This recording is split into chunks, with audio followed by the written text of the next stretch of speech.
तो देखो बेटा ऐसा है, हेडिंग डालो एक बढ़िया सी एबनॉर्मल मोलर मास। देखो एबनॉर्मल मोलर मास, बस खत्म नहीं होने वाला है चैप्टर, थोड़ा सा और रह गया। एबनॉर्मल मोलर मास, ठीक है भाई। क्या होता है एबनॉर्मल मोलर मास, क्या होता है बेटा?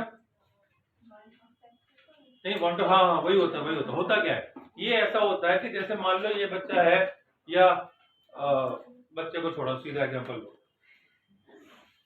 एबनॉर्मल वैसे ऐसे भी हो सकता है, जैसे हमें मुझे लगता है कि मेरा वजन कितना होगा, मुश्किल से 60 किलो होगा, और खड़े हुए 90 निकल आए, तो ये एबनॉर्मल है ना। अनिक को लग रहा है कि मेरा वजन कितना होगा, कि कम से कम 70 किलो होगा, खड़े हुए ग्राम में गया, तो ये एबनॉर्मल है। तो ऐसे ही नमक का क्या होता है, नमक को पानी में डाला, नमक का मोलर मास कितना होता है 58.5, और पानी में डाला तो वो क्या हो जाएगा डिसोसिएट, डिसोसिएट होने के बाद उसका मास, अब तो 58.5 नहीं रहा ना, तो ये जो नया मास है, जो Na अलग हो गया, Cl अलग हो गया, तो ये कहलाता है एबनॉर्मल। क्या कहलाता है, ठीक है ना। तो एबनॉर्मल का मतलब है या तो डिसोसिएशन हो गया या एसोसिएशन हो गया, और वो कैसा हो गया एबनॉर्मल हो गया, या तो डिसोसिएट कर गया मास या एसोसिएट। एसोसिएट क्या मतलब होता है, जैसे एस्टिक एसिड है, एस्टिक एसिड का फॉर्मूला होता है CH3COH, बोलो सही है। और वो जब पानी में जाएगा तो डाइमर फॉर्मेशन कर सकता है। डाइमर कर लिया मतलब दो मॉलिक्यूल आपस में जुड़ गए, अब जुड़ गए तो उसका मॉलिक्यूल मास दुगना हो गया, लगभग लगभग दुगना, समझ में आया ना। तो इसे बोलते हैं डिसोसिएशन, वो एसोसिएशन। और अगर टूट गया हुआ तो हुआ डिसोसिएशन। दोनों ही केस में उसका जो एक्चुअल मास था उससे उसका मास क्या है, अलग आ रहा है।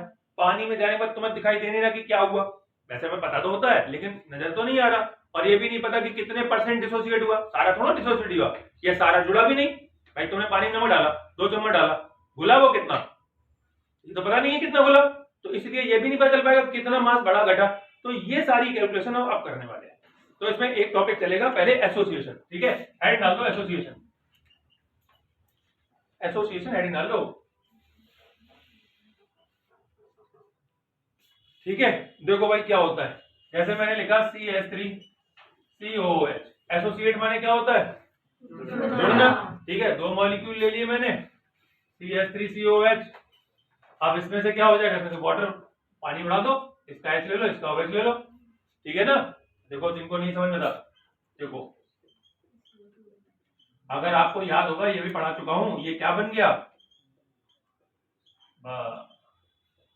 ऐसा लग रहा मर गया हो कोई नहीं बोलेगा, ये एनहाइड्राइड हो गया, एस्टिक एनहाइड्राइड, ठीक है ना। वाटर रिमूवल हो गया, यहाँ का बॉन्ड अब यहाँ जुड़ जाएगा, ठीक है ना। इसीलिए मैंने कहा था अप्रोक्सीमेटली डबल, है ना, एग्जैक्ट डबल नहीं होता, ठीक है। तो ये बन गया CH3 C, अब देखो यहाँ पर O, ये वाले O तो हैं दो हैं, लेकिन ये वाला O एक ही है ना, तो CO का होल ट्वाइस O, ठीक है। कितनी समझ में आ गई, तो ये क्या हो गया एसोसिएशन हो गया दो। अब इसका मोलर मास बढ़ जाएगा कि नहीं। हम शॉर्ट में इन जनरल क्या समझ सकते हैं, इन जनरल मान लो n नंबर मॉलिक्यूल है A के, ठीक है, और वो अगर एसोसिएट हो गए तो क्या बन जाएंगे, ये बना देंगे। बात समझ आ गई कि नहीं, फिर समझ गए ना, सब जुड़ गए इकट्ठे हो गए, ये है एसोसिएशन। इसमें मोलर मास हमेशा क्या होगा, बढ़ेगा, ठीक है। कितना लिख लो, इसके बाद लिख लो, लिख लिया, स्पीड बढ़ाओ, फिर बैठे क्यों,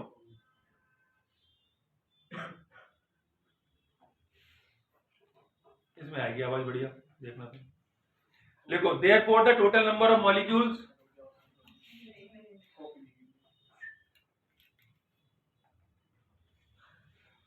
पंखा चलाने से आवाज अच्छी नहीं आएगी, फूंक मारते रहो एक दूसरे को। हाँ, therefore the total number of molecules in the solution become less than the,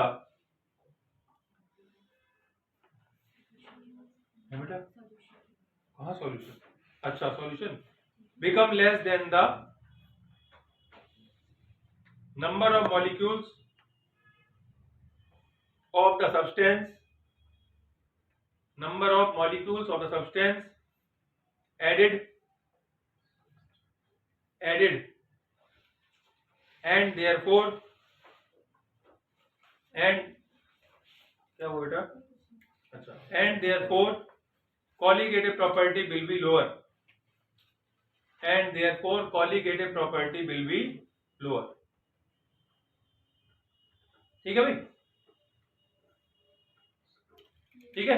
आप समझो यहां पर जैसे ये दो मॉलिक्यूल थे, अब ये जुड़ गए तो मॉलिक्यूल कितने हो गए? एक। तो नंबर्स कम हो रहे ज्यादा हो रहे? कम हो रहे। अब मैंने आपको ये पढ़ाया था कि कॉलिगेटिव प्रॉपर्टी नंबर पे डिपेंड करती है। अगर नंबर ही कम हो रहे हैं तो कॉलिगेटिव प्रॉपर्टी क्या हो जाएगी? कम हो जाएगी। एक बात लिखवा दी। अब अगला लिखो डिसोसिएशन। डिसोसिएशन हेडिंग है बेटा, आंसर क्वेश्चन लिखा नहीं है, आंसर हो नहीं सकता है ना। डिसोसिएशन, तो डिसोसिएशन में क्या करें? जैसे KCl है, KCl तोड़ दो भाई, इसमें टूटेगा K positive plus Cl negative में, आए ना, तो इसका मास चेंज हो गया। ठीक है। अगर आप जनरल में तो इन जनरल क्या लिखोगे कि मान लीजिए बहुत सारे मॉलिक्यूल है, A मॉलिक्यूल है, तो वो डिसोसिएट हो गया। किसमें डिसोसिएट हुआ? n number of B molecule में, आए ना। समझ गया ना भाई? ये था, नहीं समझ में आया ये समझ लो, ये तो समझ में आ ही रहा ना। इसमें लिख लो देयरफॉर, कौन है 1 मिनट वाला?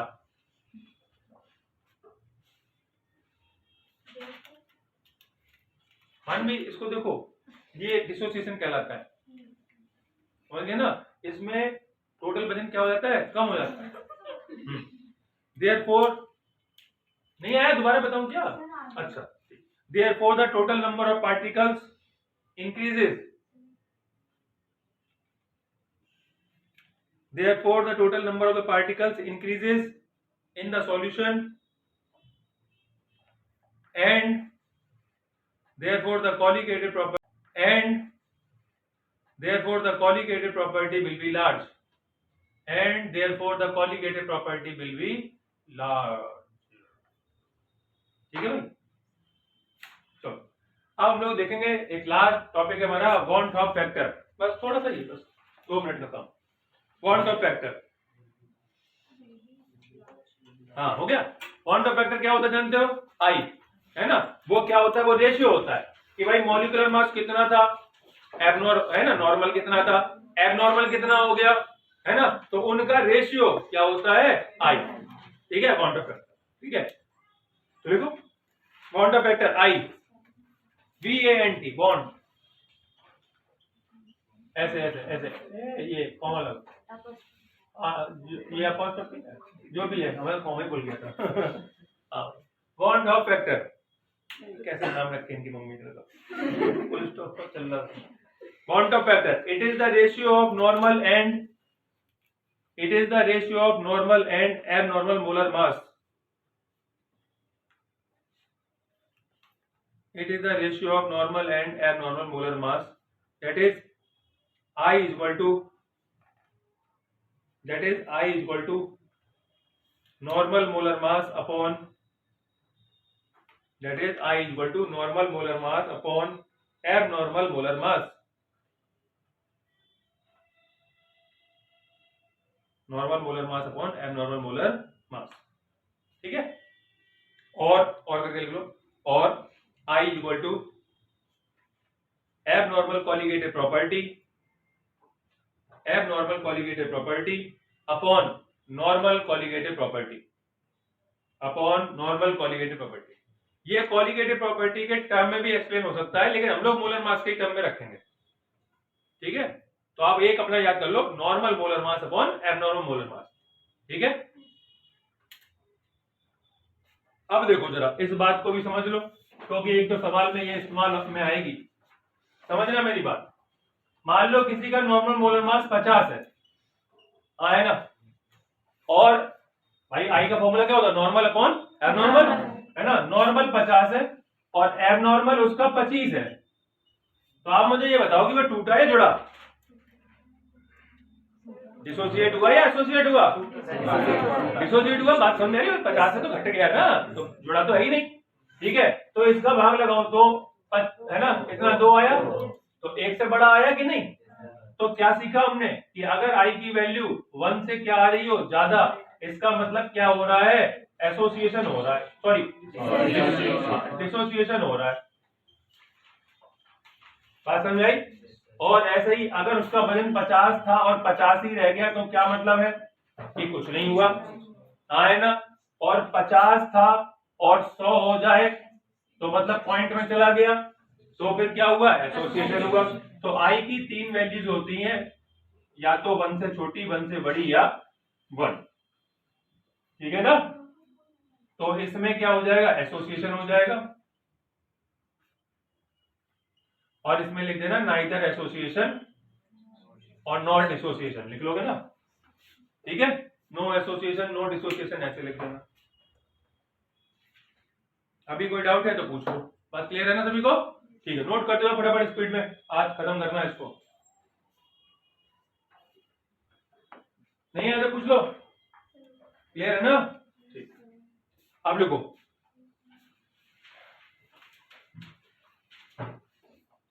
अच्छा, अब एक बात और समझाता हूं, ठीक है? बहुत बढ़िया, वो भी काम की बात है। ये हटा दूं, ये तो याद रहेगा ना, भूल भी जाओ तो ऐसे हिसाब लगा लेना अपना। ठीक है, एक बात और लिखो, ये बड़े काम की चीज है। I इक्वल टू 1/n होता है, ठीक है ना? I इक्वल टू 1/n होता है फॉर कंप्लीट एसोसिएशन, अगर कंप्लीटली एसोसिएट हो गया है।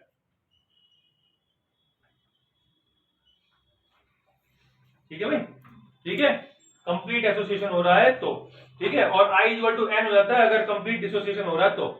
ठीक है, मैं पहले वो दोनों लिख देता हूं, I equal to n for complete dissociation.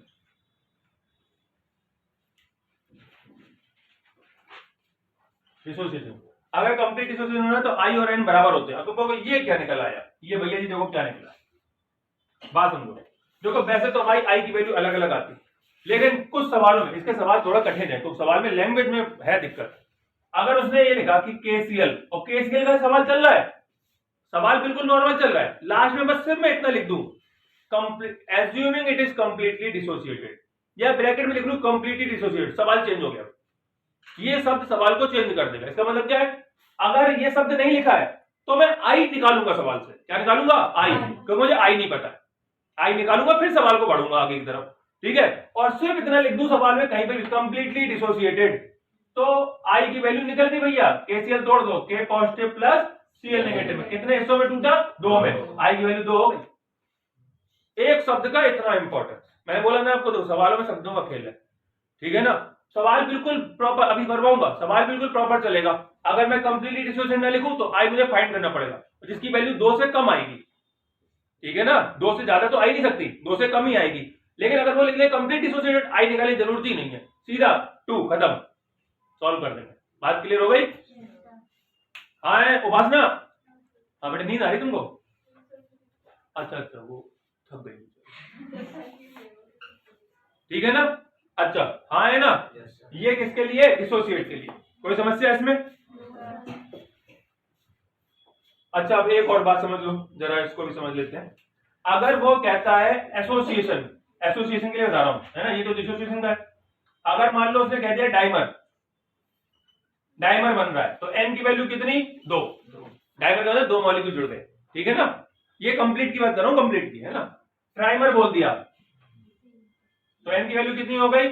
अगर मान लो उसने कह दिया डाइमर, डाइमर बन रहा है, तो n की वैल्यू कितनी? 2। डाइमर का 2 मॉलिक्यूल जुड़ गए। ठीक है ना? ये कंप्लीट की बात कर रहा हूं, कंप्लीट की, है ना? ट्राइमर बोल दिया तो n की वैल्यू कितनी हो गई? 3। ठीक है, हाँ है ना? ठीक है, अभी n कहां आ रहा, कैसा आ रहा, अभी सवाल करेंगे, समझ में आ जाएगा। बोलो क्लियर है ना? डाइमर के लिए 2, ट्राइमर के लिए 3, ऐसे चलता है।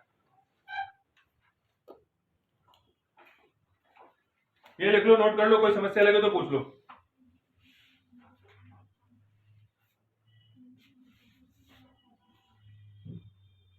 ठीक है, अब देखो इसका एक और सरल तरीका और सिखा देता हूं, है ना, जिसमें किसी पचड़े में नहीं पड़ना तुमको।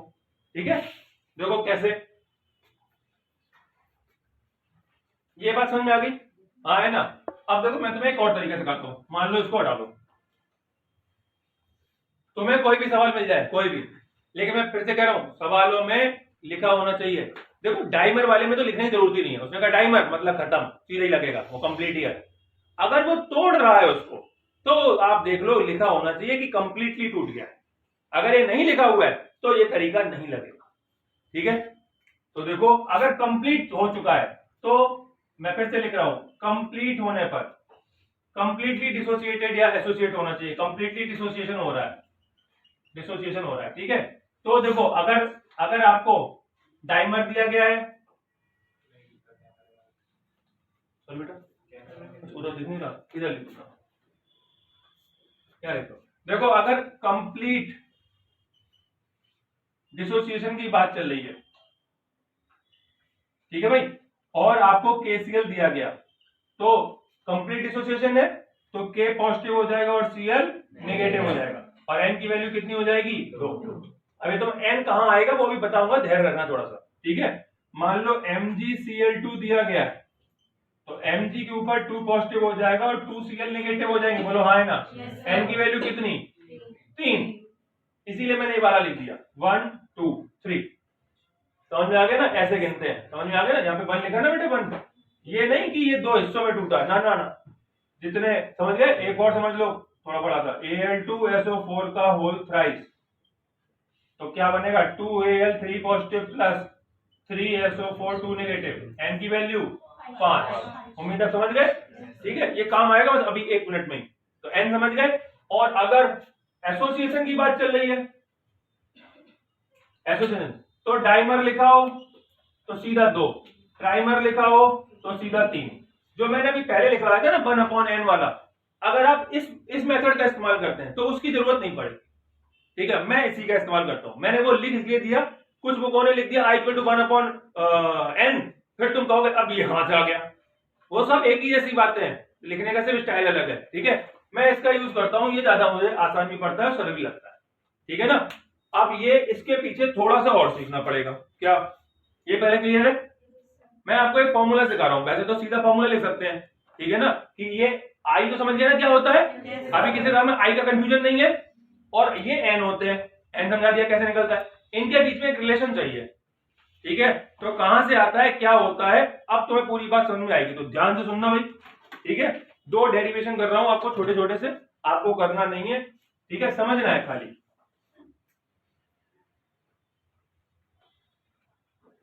नहीं लिखो मत, समझो बेटा, जैसे मैंने लिखा degree of association, degree of association लिख दिया। एसोसिएट माने क्या होता है, जुड़ना, ठीक है। तो मान लो n नंबर ऑफ A के मॉलिक्यूल है, ठीक है, और वो जुड़ गए, तो क्या बन गए, A नंबर बन गया n का, सब जुड़ गए, यही तो होगा।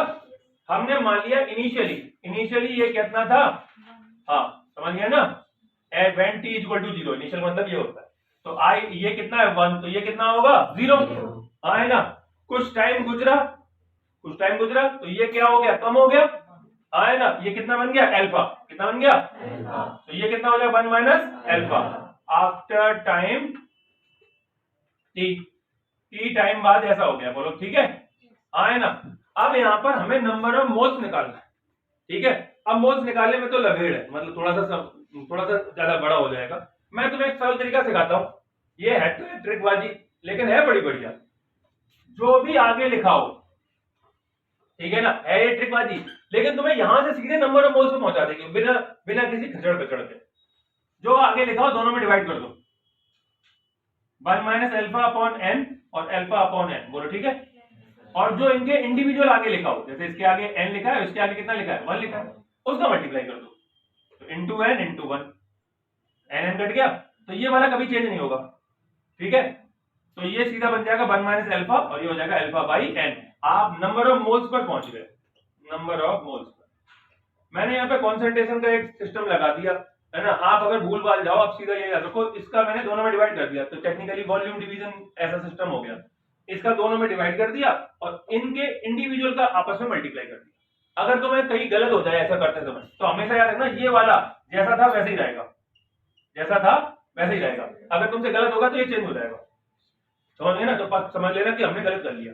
और पहली बात तुम्हें ये करने की जरूरत नहीं पड़ेगी, उससे ही सरल तरीका बताऊंगा अभी। ये क्लियर हो गया? अब निकाल लो total number of moles, total number of moles ये कितना होगा 1 - अल्फा प्लस अल्फा/n, ये हो जाएगा, जोड़ दिया भाई है।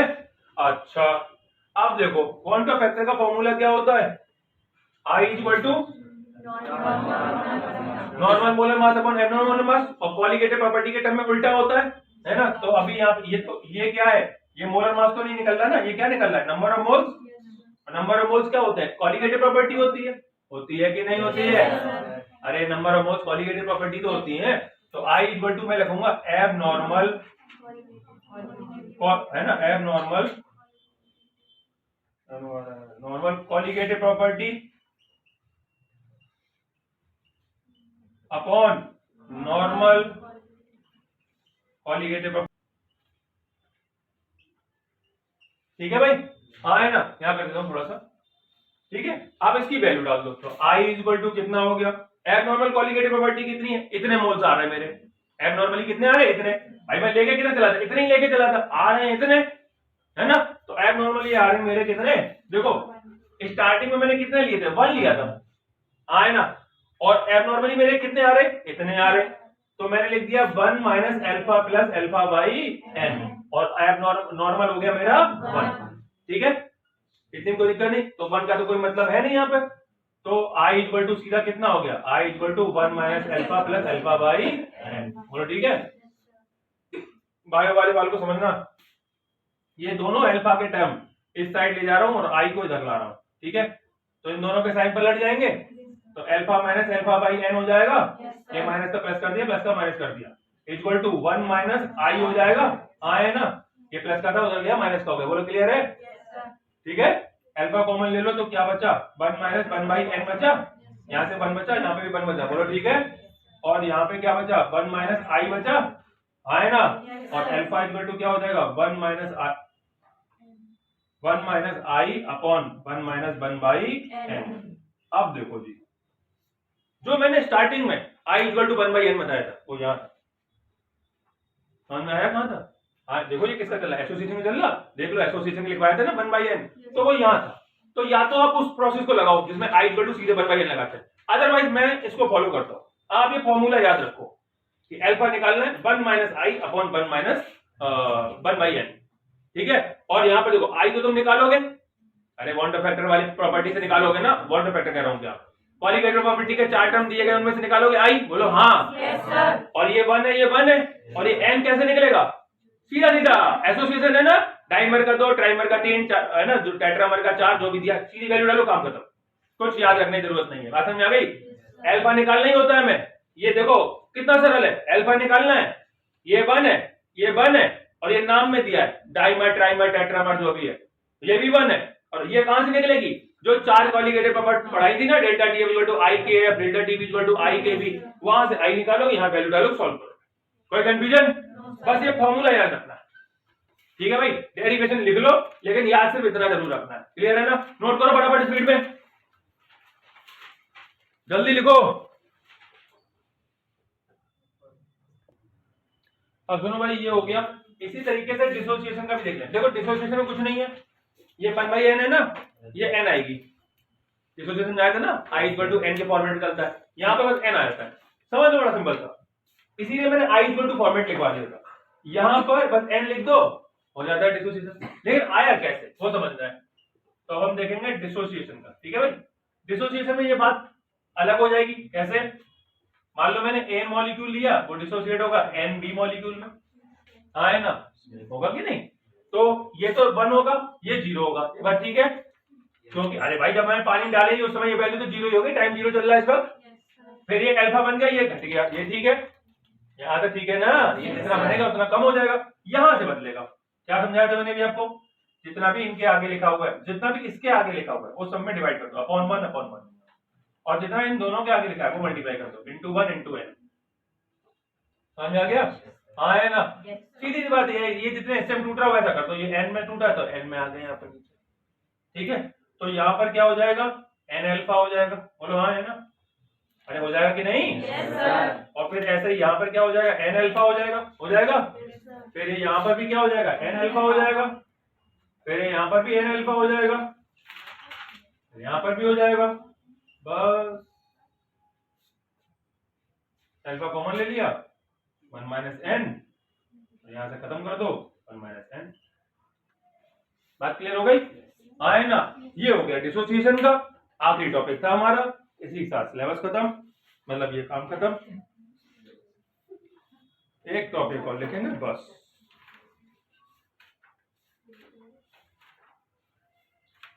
कल इसके आपको कुछ क्वेश्चन लगवा देता हूं, है ना, अगली क्लास में, और इसके थ्योरेटिकल क्वेश्चन भी है, ठीक है ना, न्यूमेरिकल तो है ही, कुछ थ्योरी वाले भी हैं तो वो करवा देता हूं, ठीक है। बस ये काम खत्म ही हो गया। एक फॉर्मूला और समझा देता हूं आपको, हल्का फुल्का सा, नोट कर लो जल्दी से इसको। समझ में आ गया सभी को? ठीक है, आपको कुछ नहीं करना, बस अब देखो डिसोसिएशन हो रहा, एन की वैल्यू कैसे निकालोगे? कैसे निकालोगे? जितने में टूटेगा उतना निकाल लेंगे। केसीएल की कितनी? ठीक है, एलसीएल3 की 4। बात क्लियर हो गई भाई? हाँ है ना, लिख लोगे। अब आई कहां से निकालोगे? क्वालिटेटिव, और अल्फा फाइंड ही करना, बाकी सब 1 है, ठीक है, हो जाएगा सवाल, कुछ नहीं है। K2SO4 के लिए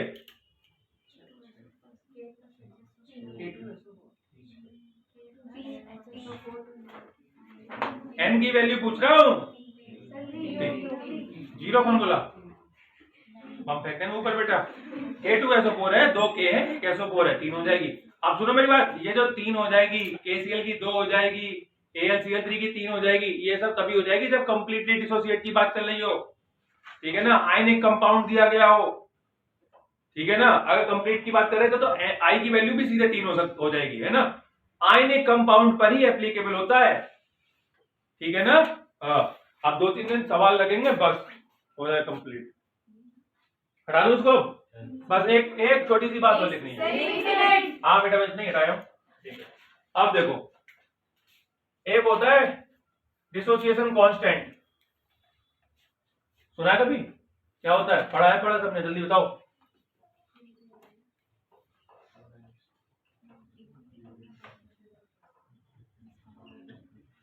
बोलो क्या?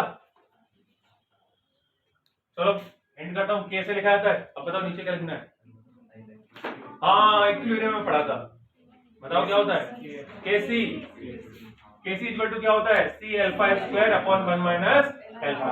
यहाँ पर सी कॉन्सेंट्रेशन है वॉल्यूम वाला, ठीक है ना, और अल्फा निकाल के यहाँ पे वैल्यू पुट करके केसी। कभी कभी सवाल में आपसे डिसोसिएशन कांस्टेंट केसी पूछ सकते हैं, तो ये इक्विलिब्रियम वाले सवाल से हमने फॉर्मूला उठाया, यहाँ पे वैल्यू पुट करें। अल्फा यहाँ से फाइंड होगा, सी आपको पता ही है सी क्या होता है, सी वही अपना WB upon MB into 1000 upon volume होता है, इस तरीके। बोलो बात क्लियर है? कोई नई बात नहीं, सिंपल सी बात है, पुरानी बात है, बस लिख के आपको रिकॉल करवाया कल, ठीक है। ये हो गया भैया हमारा खत्म, सॉल्यूशन के सारे नोट्स कंप्लीट हो गए। अब आपको बस एक वीडियो और बनाऊंगा लास्ट में, है ना, अगली क्लास की, जिसमें हम आपको क्वेश्चन आंसर करवा देंगे, ठीक है भाई। अपनी छोटी छोटी जो बातें होती है क्वेश्चनों की, वो समझ लो और काम खत्म हो जाएगा, ठीक है।